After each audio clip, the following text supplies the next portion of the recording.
Kaya pala ganito ang naging resulta ng kapalaran ko. Kasi alam ng Diyos na kaya ko. Sa edad kong to, napagod na akong magmadali. Kaya lahat ng ginagawa ko ngayon, ini-enjoy ko na lang. Siguro sa dami na rin ng aking pinagdaanan, napagtanto ko na ang buhay ay mas malawak at mas mahiwaga pa sa mga problemang dumarating sa buhay natin. Tumatanda na tayo, baka sa kakahabol natin sa masagana at maayos na buhay, ay hindi na natin nai-enjoy ang buhay. Baka nabubuhay na lang tayo dahil nape-pressure tayo sa sasabihin ng ibang tao.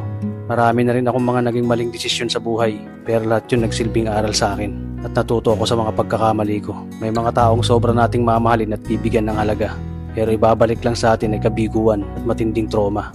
Kaya wag nating lilingunin ng mga taong tulad nila dahil mas payapa kapag hindi ka na interesadong malaman pa kung anong pambalita sa kanila. At wag mong idepende ang sarili mo sa kahit kanino. Tandaan mo, kahit sarili mong anino, iiwan ka din nito kapag madilim na ang paligid mo.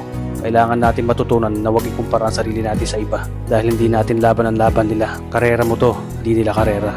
Dahil ang buhay ay hindi naman nasusukat sa kung sino ang mayaman, kundi kung sino ang payapa. Kaya galingan mo lang palagi tol dahil napakaraming tao mapanghusga, dihilahin ka pababa. At lagi mo tong tatandaan na makakatanggap ka lang ng papuri mula sa kanila kapag patay ka na.